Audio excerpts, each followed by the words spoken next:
நான் சென்னையில் பகுதி நேர வேலையில் சேர முயற்சி செய்து கொண்டிருக்கும்போது இடைத்தரகர் ஒருவர் ஒரு வேலை இருப்பதாக சொன்னார். அது என்ன வேலை என்று கேட்டபோது நான் அதிர்ந்து போனேன். அதை என்னால் நம்ப முடியவில்லை. அனைவரும் பணத்தை கொடுத்து அந்த வேலையை செய்தபோது எனக்கு அந்த வேலையை செய்தால் பணம் கொடுப்பதாக சொன்னார். சுருக்கமாக சொன்னால் கரும்பு தின்பதற்கு கூலி கொடுப்பதாக சொன்னார். அந்த வேலையால் பல பெண்களை திருப்திப்படுத்தி நானும் திருப்தி அடைந்தேன். ஒரு கட்டத்தில் அந்த வேலையை தொடர்ந்து செய்தால் என் எதிர்காலம் பாதிக்கப்படும் என்று தோன்றியது. அப்பொழுது கூட என்னால் அந்த வேலையை விட முடியவில்லை. கடைசியில் இதனால் என் குடும்பமே தலை குனிந்து நிற்கும் அவலத்திற்கு உள்ளானேன். அந்த வேலை என்னவென்றால், பணக்கார பெண்களுக்கு. நான் சதீஷ். எனக்கு 23 வயது ஆகிறது. நான் பிஎஸ்சி விஷுவல் கம்யூனிகேஷன் படித்து முடித்துவிட்டு சினிமா துறையில் வாய்ப்புக்காக காத்திருந்தேன். என்னுடைய குடும்பம் ஒரு உயர் நடுத்தர குடும்பம். என்னுடைய சகோதரர்களும் தந்தையும் ஓரளவுக்கு நல்ல நிலையில் உள்ளனர். அதனால் நான் சினிமாவில் இயக்குனர் வாய்ப்பு தேடி சென்னைக்கு செல்கிறேன் என்று சொன்னபோது வீட்டில் சம்மதித்தனர். ஆனால் அவர்கள் சில விதிமுறைகளை விதித்தனர்.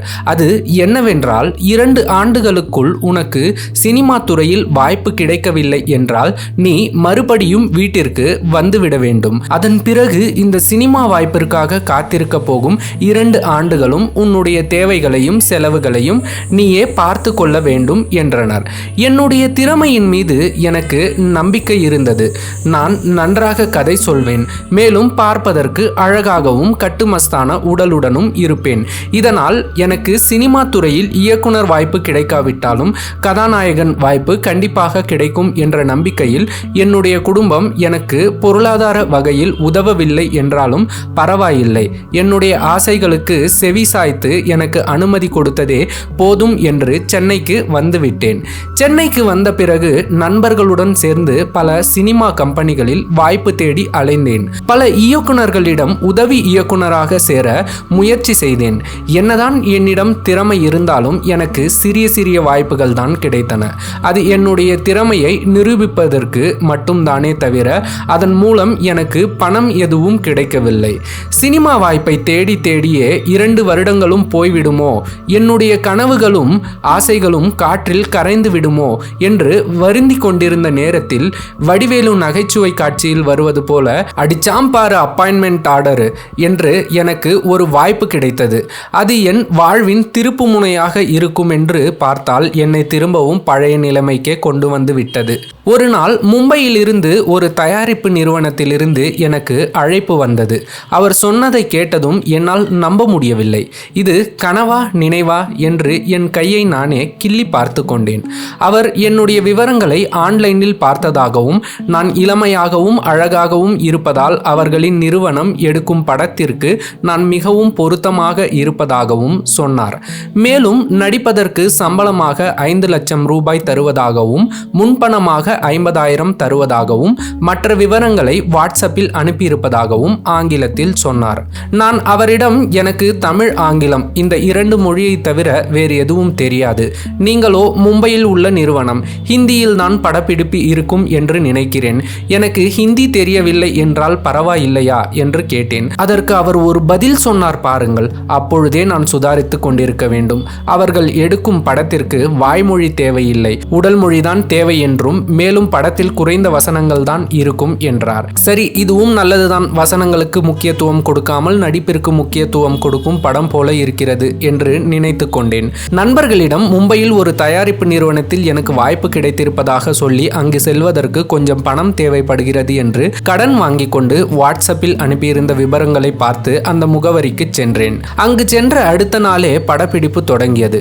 முதல் நாள் படப்பிடிப்பில் நாயகன் சமூக வலைத்தளத்தில் ஒரு கல்லூரி பெண்ணோடு பழகி காதல் வயப்படுவதாகவும் அவளை நேரில் சந்தித்து டேட்டிங் செல்வதைப் போலவும் காட்சிகள் அமைக்கப்பட்டிருந்தது. அதை நான் மிகவும் சிறப்பாக நடித்து கொடுத்தேன். அனைவரும் என்னை பாராட்டினர். கல்லூரி பெண்ணாக நடித்த பெண் ஒரு வடநாட்டு பெண். அவள் பெயர் சாரா. முதல் நாளே என்னுடன் நன்றாக பழகிவிட்டாள். அவள் சிரித்தால் கன்னத்தில் விழும் குழியும் அவளது பெரிய கண்களும் நீளமான மூக்கும் என்னை ஈர்த்து ஈர்த்தன. யாராக இருந்தாலும் அவளை பார்த்தால் காதல் வயப்பட்டு விடுவார். அவ்வளவு அழகாக இருந்தாள் அவள் என்னிடம் நாளை படப்பிடிப்பில் என்னுடைய அசைவுகளுக்கு ஈடு கொடுக்க தயாரா என்று புன்னகைத்தாள். எனக்கு ஒன்றும் புரியவில்லை. ஒருவேளை நாளை ஏதாவது நடன காட்சி இருக்குமோ என்று நினைத்து என்னால் முடிந்த அளவு ஈடு கொடுக்கிறேன் என்றேன். மறுநாள் படப்பிடிப்பு தொடங்கப்பட்டது. இன்று முழுவதும் இன்டோர் ஷூட்டிங் தான். அதுவும் மொத்த காட்சிகளும் இந்த வீட்டில் உள்ள படுக்கை அறையில் மட்டும்தான் எடுக்க போகிறோம் என்றார்கள். சரி என்று நானும் படப்பிடிப்பிற்கு தயாரானேன். அந்த காட்சியில் சாரா கல்லூரி உடையிலேயே என்னுடைய வீட்டிற்கு வருவதைப் போலவும் நாங்கள் சில நிமிடங்கள் பேசிக்கொள்வதைப் போலவும் படம் பிடிக்கப்பட்டது. முடிந்ததும் சில நிமிடங்கள் ஓய்வு எடுத்துக்கொண்டேன். அடுத்து எடுக்க போகும் காட்சியை அவர் சொன்னதும் என்னுடைய கைகள் நடுங்கின. நெற்றியில் வியர்வை வழிய ஆரம்பித்தது. ஏனென்றால் அது ஒரு முத்த காட்சி. நான் முதலில் வேண்டாம் என்று சொல்ல நினைத்தேன். சாராவிற்கு இதில் சம்மதமா என்று கேட்டேன். அவளுக்கு இதை பற்றி எந்த பிரச்சனையும் இல்லை என்றனர். சில நிமிடங்கள் யோசித்து பார்த்தேன்.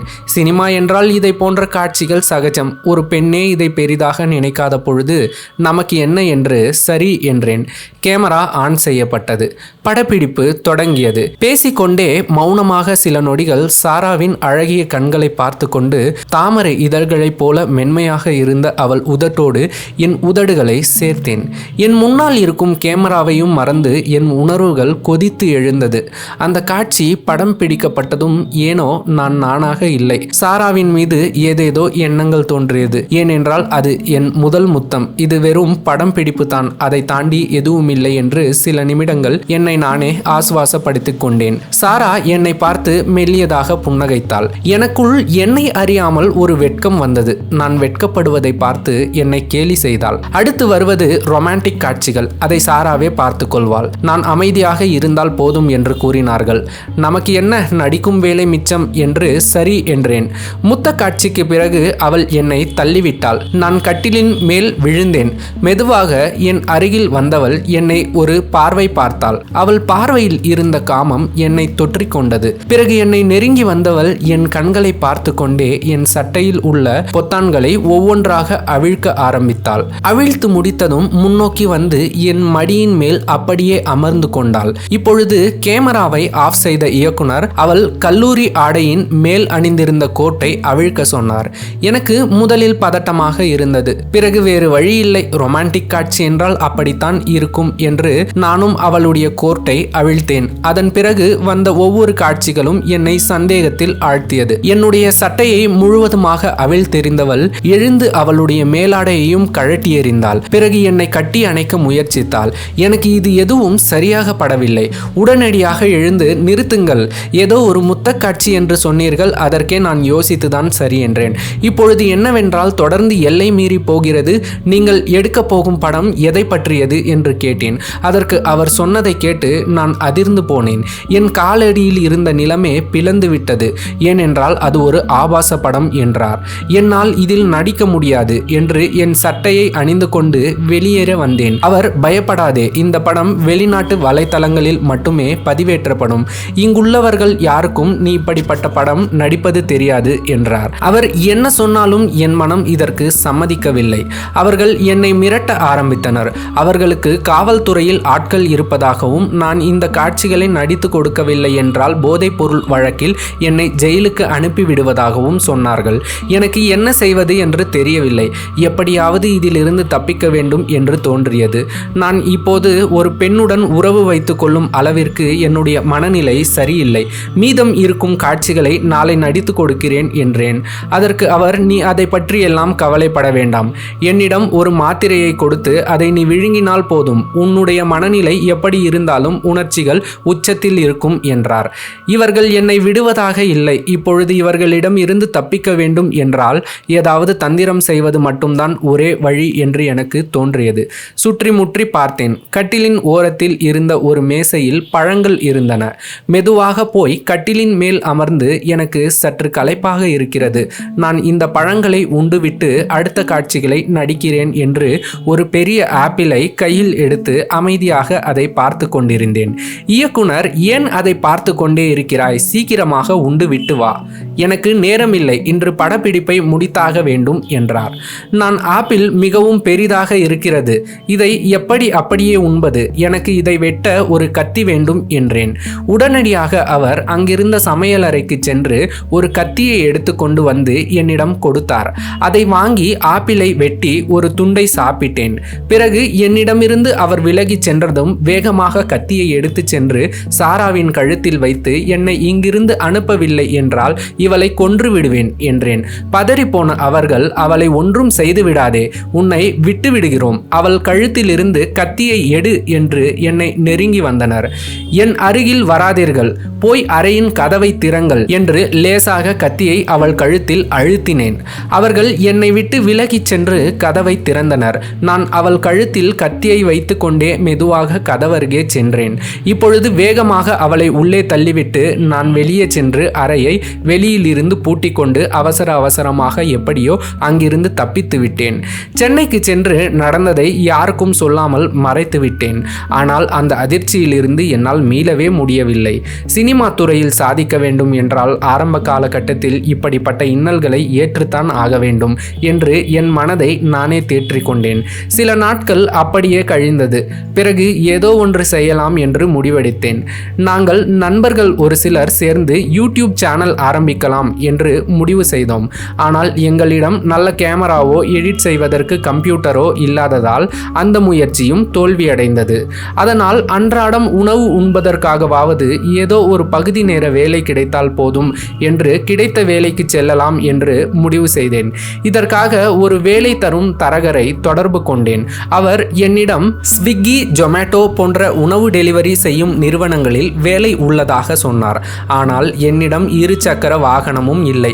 செய்வதறியாமல் சோர்ந்து போனேன். ஒரு பக்கம் எவ்வளவு முயற்சி செய்தும் சினிமாவில் வாய்ப்பு கிடைக்கவில்லை என்ற வருத்தம் உள்ளுக்குள் இருந்தாலும் இப்போதைக்கு தங்கும் இடத்திற்கு வாடகை கட்டுவதற்கும் பசிக்கு வயிறார உணவு உண்பதற்கும் பணம் இருந்தால் போதும் என்ற நிலை உருவாகிவிட்டது. வறுமை என்னை வாட்டி எடுத்தது. சினிமாவும் தேவையில்லை, ஒன்றும் தேவையில்லை, வீட்டிற்கே சென்று விடலாம் என்ற எண்ணம் உருவானது. ஆனாலும் கடைசியாக ஒரு முறை முயற்சித்து பார்க்கலாம் என்று தோன்றியது. வேலை வாங்கி தரும் தரகருக்கு ஃபோன் செய்தேன். சார், நான் சதீஷ் பேசுகிறேன். உங்களிடம் ஏற்கனவே பகுதி நேர வேலைக்கு கேட்டிருந்தேன். தற்போது ஏதேனும் காலியிடம் உள்ளதா என்று கேட்டேன். அதற்கு அவர், தம்பி, உன்னிடம் பைக் இருந்திருந்தால் ஏதாவது டெலிவரி வேலைக்கு ஏற்பாடு செய்திருக்கலாம், அல்லது லேப்டாப் ஏதாவது இருந்திருந்தால் டேட்டா என்ட்ரி வேலைக்கு ஏற்பாடு செய்திருக்கலாம். இது எதுவும் இல்லாமல் எப்படி நான் வேலைக்கு ஏற்பாடு செய்வது என்றார். நான், சார், ஓட்டலில் சுத்தம் செய்யும் வேலை இருந்தால் கூட பரவாயில்லை, எனக்காக கடைசியாக முயற்சித்து பாருங்கள் என்றேன். சரி, ஒரு வேலை இருக்கிறது, ஆனால் இதை பற்றி போனில் பேச முடியாது. நீ நேரில் ஆபீஸுக்கு வந்துவிடு என்று அவர் கூறினார். போனில் பேச முடியாத அளவுக்கு என்ன வேலை? ஒருவேளை ஏதாவது தவறான வேலையாக இருக்குமோ? ஏற்கனவே ஒரு பிசாசு கையில் பிடிபட்டு தப்பிப்பதற்குள் போதும் என்றாகிவிட்டது. இப்பொழுது என்ன நடக்கப் போகிறதோ, இருந்தாலும் போய் பார்க்கலாம், இப்போதைக்கு வேறு வழி இல்லை என்று நான் நேராக அவர் அலுவலகத்திற்கு சென்றேன். அங்கு சென்றதும் அவர், தம்பி, உன்னிடம் எதுவும் இல்லாமல் இருக்கலாம், ஆனால் உன் இளமையும் அழகான தோற்றமும் தான் இந்த வேலைக்கு அவசியமாக இருக்கிறது. இந்த வேலையை பற்றி யாரிடமும் சொல்லக்கூடாது, இதை ரகசியமாக வைத்துக் கொள்ள வேண்டும்.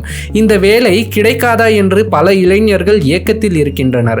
இந்த வேலை கிடைப்பதே மிக கடினம். அப்படிப்பட்ட வேலையை உனக்கு ஏற்பாடு செய்திருக்கிறேன் என்று என்னிடம் ஒரு கார்டு கொடுத்தார்.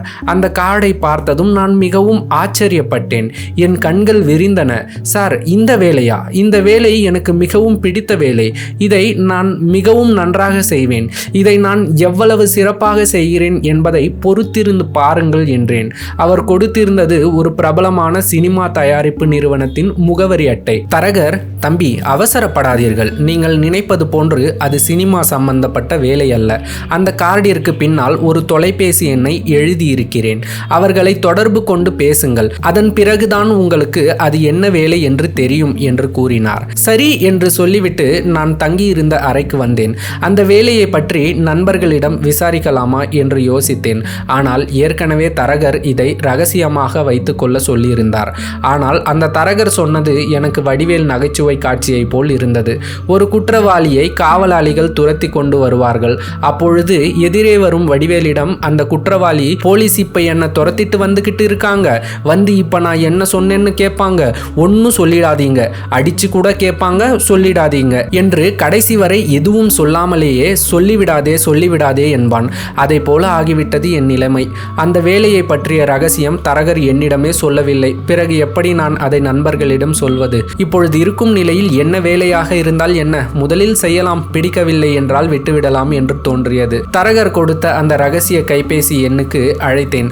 மறுமுனையில் அழைப்பை எடுத்தவர், ராஜரத்தினம் ஸ்பீக்கிங், சொல்லுங்கள் உங்களுக்கு என்ன வேண்டும் என்றார். நான், சார் பரமசிவம் சார் நம்பர் கொடுத்தார் என்று தரகரின் பெயரை சொல்லி பகுதி நேர வேலைக்காக உங்களை அழைக்கச் சொன்னார் என்றேன். அதற்கு அவர், உங்களுடைய கைபேசிக்கு ஒரு லிங்க் அனுப்புகிறேன், அந்த லிங்கை அழுத்தினால் ஒரு விண்ணப்பம் வரும், அதை பூர்த்தி செய்துவிட்டு என்னை அழையுங்கள் என்றார். அந்த விண்ணப்பத்தை பார்த்ததும் எனக்கு ஒன்றும் புரியவில்லை. அதை படித்ததும் நான் உறைந்து போனேன். இப்படி கூட விண்ணப்பங்கள் இருக்குமா என்று ஆச்சரியமாகவும் இருந்தது. ஏனென்றால் அதில் கேட்கப்பட்டுள்ள கேள்விகள் அப்படி இருந்தன.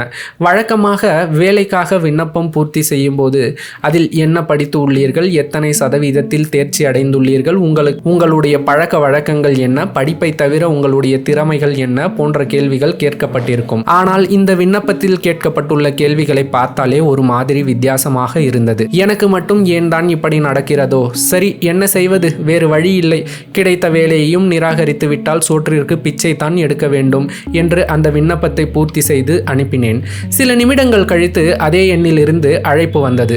வாழ்த்துக்கள், நீங்கள் இந்த வேலைக்கு தேர்வு செய்யப்பட்டுள்ளீர்கள் என்று அடுத்து ஒரு விஷயம் சொன்னார். அதை கேட்டதும் எனக்கு தலையே சுற்றியது. இது ஏதோ ஒரு ஏமாற்று வேலை என்று தோன்றியது. சில நிமிடங்கள் யோசித்துவிட்டு எனக்கு இந்த வேலையே வேண்டாம் என்று சொல்லிவிட்டேன். அப்படி அவர் என்ன சொன்னார் என்றால், விண்ணப்ப கட்டணமாக 5000 ரூபாய் கட்ட சொன்னார். நான் அப்படி சொன்னதும் அவர், சரி, உங்களுக்கு வேண்டுமானால் ஒரு சலுகை தருகிறேன், நீங்கள் முதல் வாடிக்கையாளரை சந்தித்த பிறகு அதில் வரும் வருமானத்திலிருந்து உங்கள் கட்டணத்தை பிடித்துக் கொள்கிறேன் என்றார். நான் கொஞ்சம் யோசித்து பார்த்தேன். இதனால் எனக்கு எதுவும் இழப்பு வரப்போவதில்லை என்பதால் சம்மதித்தேன். அடுத்த நாள் மதியம் சாப்பிட பணம் இல்லாமல் பசியில் எதையோ சிந்தித்துக் கொண்டிருந்தேன். மீண்டும் ராஜரத்தினம் எண்ணிலிருந்து அழைப்பு வந்தது. அழைப்பை ஏற்றவுடன் மறுமுனையில், சார் வாழ்த்துக்கள் என்றார் அவர். அந்த வார்த்தையை கேட்டதும் எனக்கு கோபம் வந்துவிட்டது. நான், அட யாரடா இவன், எனக்கு இருக்கும் பசியில் ஒரு வாழைப்பழத்தை கொடுத்தால் கூட பசியாரும், வாழ்த்துக்களை வைத்து நான் என்ன செய்வது என்று மனதில் நினைத்து கொண்டு, சொல்லுங்கள் சார், எதற்காக வாழ்த்துக்கள் என்றேன். அவர், உங்களை ஒரு வாடிக்கையாளர் தேர்ந்தெடுத்திருக்கிறார், இப்பொழுது நீங்கள் அவரை சந்திக்கலாம், அவர்களின் முகவரியை உங்களுக்கு வாட்ஸ்அப்பில் அனுப்புகிறேன், நீங்கள் அங்கு சென்று வேலையை முடித்துவிட்டு என்னை அழையுங்கள் என்றார். அந்த முகவரி எனக்கு அடுத்த தெருவில் தான் இருந்தது. வாடிக்கையாளரை சந்திக்க நடந்தே சென்றேன். ஏற்கனவே பசியில் சோர்ந்து போயிருந்தேன். இதில் வெயிலின் தாக்கம் என்னை மேலும் சோர்வடைய வைத்தது. வாடிக்கையாளரின் வீட்டு கதவு உள்ளிருந்து பூட்டப்பட்டிருந்தது. நான் கதவை தட்டினேன். 40 வயது மதிக்கத்தக்க பெண்மணி ஒருவர் கதவை திறந்தார். உன்னை பார்த்தாலே மிகவும் சோர்ந்து போயிருக்கிறாய், புகைப்படத்தில் பார்க்கும்போது நன்றாக இருந்தாய், இப்பொழுது இவ்வளவு பலவீனமாய் இருக்கிறாய், உன்னால் எப்படி என் ஆசையை நிறைவேற்ற முடியும்? என் கணவர் பலமுறை முயற்சித்தும் அவராலேயே இது முடியவில்லை, நீ இதற்கு சரிப்பட்டு வரமாட்டாய், நீ இங்கிருந்து சென்று விடு என்றார். இவர்களுக்கெல்லாம் என்னை பார்த்தால் எப்படி தெரிகிறது? ஒரு பக்கம் தரகர் என்ன வேலை என்று சொல்லாமலேயே ரகசியமாய் வைத்துக்கொள் என்கிறார். இன்னொரு பக்கம் இந்த வாடிக்கையாளர் பெண்மணி நீ இதற்கு சரிப்பட்டு வரமாட்டாய் என்கிறார். எனக்கு ஒன்றும் புரியவில்லை. இது ஏதோ என்னை வைத்து நகைச்சுவை செய்கிற மாதிரி இருந்தது. நான் அவர்களிடம் உடனே, நீங்கள் முதலில் இந்த வேலையை என்னிடம் கொடுங்கள், நான் அதை சரியாக செய்யவில்லை என்றால் பின்பு என்னை நிராகரியுங்கள் என்றேன். அதற்கு அவர், சரி, உனக்கு நான் கொஞ்சம் பணம் கொடுக்கிறேன், நீ முதலில் நன்றாக சாப்பிட்டு தேக பயிற்சி செய்து உடலை தேற்றி ஒரு வாரம் கழித்து வா, பிறகு நான் உனக்கு வேலை கொடுக்கிறேன் என்றார். அவர் சொன்னவாறே நானும் அவரிடம் பணம் வாங்கி கொண்டு சென்றேன். ஒரு வாரம் உலர் பழ வகைகளையும் காய்கறிகளையும் உண்டு ஆரோக்கியமான வாழ்க்கையை பின்பற்றினேன். இப்பொழுது அந்த பெண்மணியை பார்க்க சென்றேன். என்னை பார்த்தவுடன், சூப்பர், மிகவும் நன்று, முன்பு இருந்ததை விட நீ உற்சாகமாய் இருக்கிறாய், உன்னுடைய சருமமும் பளபளப்பாக இருக்கிறது, நீ இப்பொழுது தயாராகிவிட்டாய் என்றார். எனக்கு மிகவும் மகிழ்ச்சியாக இருந்தது. அவர் என்னிடம், அந்த கடவுள் எனக்கு சொத்து பணம் வசதி என்று அனைத்தையும் கொடுத்தாலும் என் கணவருக்கு இந்த குறையை கொடுத்து விட்டான். இப்பொழுது கடவுளே பார்த்து உன்னை அனுப்பியிருக்கிறான், நீதான் என் ஆசையை நிறைவேற்ற வேண்டும். என்னுடைய கணவர் பணி நிமித்தமாக வெளியூருக்கு சென்றிருக்கிறார். அவர் வருவதற்கு 4-5 நாட்கள் ஆகும். அதுவரை நான் அழைக்கும் போதெல்லாம் என்னுடன் வந்து ஒத்துழைக்க வேண்டும் என்றார். கடவுள் மீண்டும் என் தலையில் இடியை இறக்கினார். எனக்கு மட்டும் ஏன் இப்படிப்பட்ட வேலை கிடைக்கிறது என்று தெரியவில்லை. ஆனால் இந்த வேலையில் ஒரே ஒரு நன்மை இருந்தது. அது என்னவென்றால், வாடிக்கையாளர் பற்றிய ரகசியத்தை நானும், என்னை பற்றிய ரகசியத்தை வாடிக்கையாளரும் வெளிப்படுத்தக்கூடாது. அவர் சொன்னவாறே அவர் கணவர் வரும் வரை அந்த பெண்மணியுடன் ரகசியமாய் இருந்தேன். வேலை முடிந்ததும் எனக்கு தேவையான அளவு பணத்தை கொடுத்தார். பிறகு ஒரு நாள் என்னை ரகசியமாக அழைத்து, நீ என்னை திருப்தி அடைய வைத்து விட்டாய், நான் உன்னால் தாய்மை அடைந்து விட்டேன் என்று தனது கைப்பையிலிருந்து 2 பணக்கட்டை என்னிடம் கொடுத்து, இந்த பணத்தை பெற்றுக்கொள், இனிமேல் என்னை நீ சந்திக்க கூடாது, நம்முடைய இந்த ரகசிய உறவு ரகசியமாகவே இருக்க வேண்டும் என்றார். நானும் இதை ரகசியமாய் வைத்துக் கொள்வேன் என்று வாக்குறுதி அளித்து அங்கிருந்து விடை பெற்றேன். இப்பொழுது மீண்டும் ராஜரத்தினம் அழைத்தார். அழைப்பை ஏற்றவுடன் வாழ்த்துக்கள் என்றார். இப்போது அந்த வாழ்த்துக்களின் அர்த்தம் புரிந்தது. 2வது வாடிக்கையாளரை எப்போது சந்திக்க வேண்டும் என்றேன். அவர் முகவரி அனுப்பிவிட்டேன் என்றார். இம்முறை இந்த தொழிலின் நுணுக்கங்கள் புரிந்து ஆரோக்கியமான உணவு முறையையும் தேக பயிற்சியையும் பின்பற்றி நன்கு உடலை மெருகேற்றி வைத்திருந்தேன். ராஜரத்தினம் அனுப்பியிருந்த முகவரிக்கு சென்றேன். இம்முறை எனக்கு மிகப்பெரிய அதிர்ச்சி காத்திருந்தது. வாடிக்கையாளரை பார்த்ததும் என் இதயம் ஒரு நொடி நின்று விட்டது. ஒரு மனிதனுக்கு 1-2 முறை சோதனை வரலாம். ஆனால் நடிகர் சிவாஜியின் பாடலை போல சோதனை மேல் சோதனை போதுமடா சாமி என்பது போல் ஆகிவிட்டது என் வாழ்க்கை. ஏனென்றால் நான் சந்தித்த வாடிக்கையாளர் என்னுடைய தூரத்து சொந்தக்கார பெண்மணி. அவர் எனக்கு ஒரு வகையில் முறை பெண்ணாக வேண்டும். என்னை பார்த்ததும் அவரும் அதிர்ச்சியில் இருந்தார். நான் அவரிடம், என்னை மன்னித்து விடுங்கள், இதை நான் பகுதி நேர வேலைக்காகத்தான் செய்தேன். நான் செய்யும் இந்த வேலையை பற்றி யாரிடமும் சொல்லிவிடாதீர்கள், நான் இங்கிருந்து கிளம்புகிறேன் என்றேன். அதற்கு அவர், வேண்டாம், இதுவும் ஒரு வகையில் நல்லதுதான். யாரோ ஒரு முகம் பேர் தெரியாத ஒருவன் எப்படி ரகசியத்தை காப்பான் என்று இருந்தேன். இப்பொழுது உன்னை பார்த்த பிறகுதான் எனக்கு நம்பிக்கை வந்தது. மேலும் நீ நன்றாக புத்தி கூர்மை பொருந்தியவனாகவும் பலமானவனாகவும் இருக்கிறாய். நீயே இந்த வேலையை செய் என்றார். நானும் அவர் சொன்னவாறு ரகசியமாய் அவர் கருத்தரிக்கும் வரை அவருடன் இருந்தேன். அவர் எனக்கு பணம் கொடுத்தார். நான் வேண்டாம் என்று சொன்னேன். அதற்கு அவர், நான் ஒன்றும் இலவசமாக இந்த பணத்தை கொடுக்கவில்லை, நீ செய்த இந்த சிறப்பான வேலைக்கு கூலியாகத்தான் கொடுக்கிறேன் என்று என் கையில் திணித்து விட்டார். எனக்கு இந்த வேலை மிகவும் பிடித்திருந்தது. இந்த வேலையால் நானும் திருப்தி அடைந்தேன். என்னால் பல பெண்களும் திருப்தி அடைந்தனர். மேலும் இது ரகசியமாகவும் இருந்தது. எனக்கு நிறைய பணமும் கிடைத்தது. நான் நல்ல கேமராவை வாங்கினேன். குறும்படங்கள் எடுத்து யூடியூபில் பதிவேற்றினேன். என்னுடைய திறமைக்கு அங்கீகாரம் கிடைத்தது. என்னை தேடி சில சினிமா வாய்ப்புகள் வந்தது. என்னுடைய கனவும் நிறைவேறியது. நான் இயக்கிய 3 திரைப்படங்களும் தொடர்ந்து வெற்றி அடைந்தது. ஆனால் என்னதான் இப்பொழுது எனக்கு பண தேவை இல்லை என்றாலும் என்னுடைய தேவை பல பெண்களுக்கு இருந்தது. மேலும் நான் ஒரு பிரபலமானவன் என்பதால் என்னோடு குழந்தை பெற்றுக்கொள்ள பல பெண்கள் விரும்பினர். இப்பொழுது முன்பை விட அதிகமான பணம் கிடைத்தது. எனக்கும் அந்த வேலையை விட மனமில்லை. தொடர்ந்து செய்து வந்தேன். ஒரு நாள் வீட்டில் இருந்து அழைப்பு வந்தது. என்னுடைய அப்பா எனக்கு திருமணத்திற்கு பெண் பார்த்து இருக்கிறேன் என்றார். நான் சினிமா துறையில் இருப்பதால் திருமணம் என்னுடைய சுதந்திரத்தை பாதிக்கும் என்று திருமணம் வேண்டாம் என்றேன். என் அப்பா பலமுறை முயற்சித்தும் நான் திருமணத்திற்கு சம்மதிக்கவில்லை. ஒரு நாள் முக்கியமான படப்பிடிப்பில் இருந்தேன். என் உதவியாளர் என்னிடம் என் அப்பா என்னை சந்திக்க வந்திருப்பதாக கூறினார். நான் அவரை வீட்டில் தங்கவை, படப்பிடிப்பு முடிந்ததும் நான் வருகிறேன் என்றேன். படப்பிடிப்பு முடிந்ததும் வீட்டிற்கு சென்றேன். என் அப்பாவின் முகத்தில் கோபமும் சோகமும் தாண்டவமாடியது. சினிமாவும் வேண்டாம், ஒன்றும் வேண்டாம், இன்றே பெட்டி படுக்கையை எடுத்துக்கொண்டு என்னுடன் வீட்டிற்கு வந்துவிடு என்றார். அவர் அப்படி சொன்னது எனக்கு அதிர்ச்சியாக இருந்தது. நான் அமைதியாக குழப்பத்துடன் அவரை பார்த்து கொண்டிருந்தேன். அவர் பல முறை கேட்டு திருமணத்தை வேண்டாம் என்று சொன்னதால் நான் இப்படி பேசுகிறார் என்று நினைத்தேன். நான் அவரிடம், என்ன ஆயிற்று, ஏன் இப்படி இருக்கிறீர்கள் என்று கேட்டேன். அதற்கு அவர் என்னிடம் ஒன்றை காட்டினார். அதை பார்த்ததும் என் இதயத்தின் இயக்கம் நின்றுவிடும் போலிருந்தது. நீண்ட நாட்களுக்கு முன் நடித்த ஆபாச படம், அதில் அந்த பெண் சாராவுடன் நெருக்கமாக இருந்த காணொளிதான் அது. ஏற்கனவே பல சோதனைகளை கொடுத்த கடவுள் மீண்டும் ஒரு சோதனையை கொடுத்து விட்டார். இதற்கு மேல் தெருவில் எப்படி தலை காட்டுவது, குடும்ப மானத்தையே கப்பலேற்றி விட்டாயே பாவி என்று கண்களில் கண்ணீருடன் நின்றார் அப்பா.